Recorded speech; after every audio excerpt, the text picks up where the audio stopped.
Hey everybody, welcome back to Biblical Seekers. Today we're going to go over grieving and mourning. It's time to see the truth.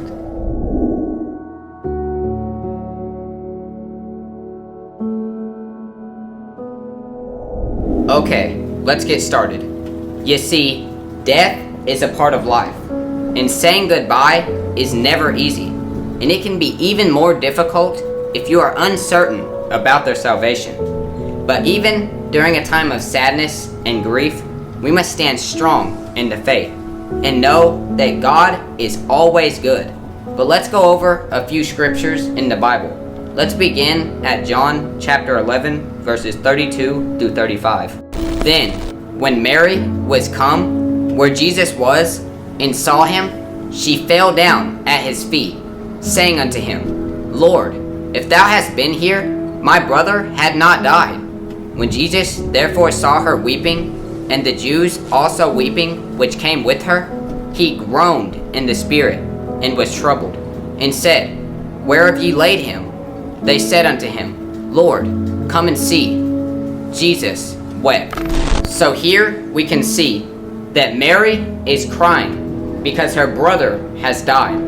And when Jesus sees her crying, and all the others crying with her, Jesus groans within his spirit and feels troubled, and he himself begins to cry with them. So we know that when we cry and feel heartbroken, that Jesus feels our pain, and he too weeps over our tears.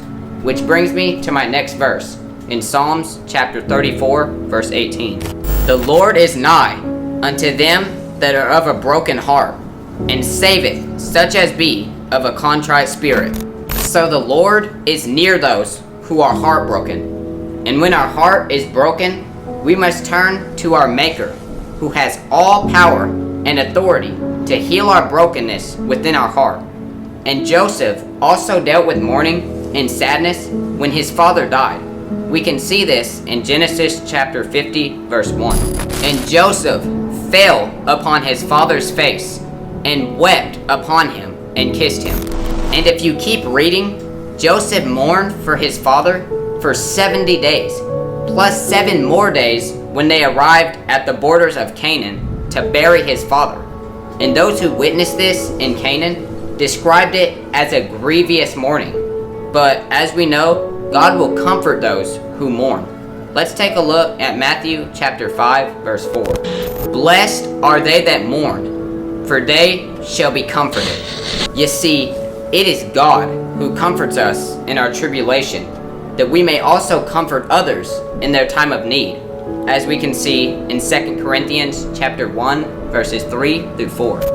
Blessed be God, even the Father of our Lord Jesus Christ, the Father of mercies and the God of all comfort, who comforted us in all our tribulation, that we may be able to comfort them which are in any trouble, by the comfort wherewith we ourselves are comforted by God.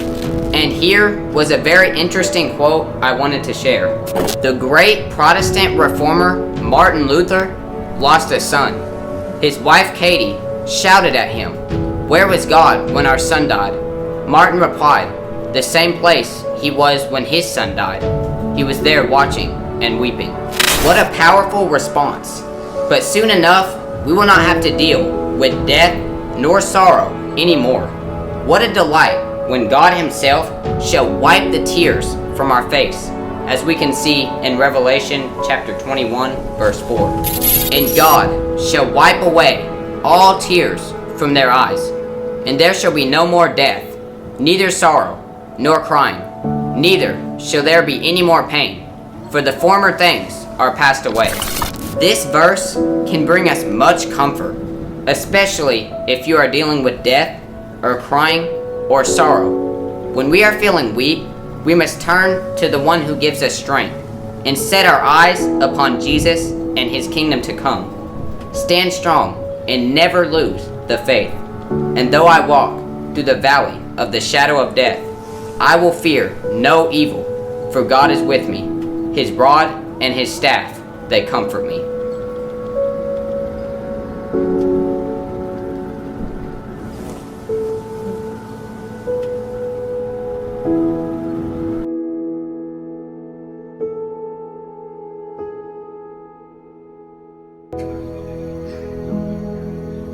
love you, Dad.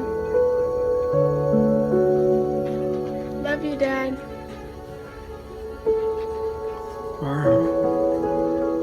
Love you. You hear me?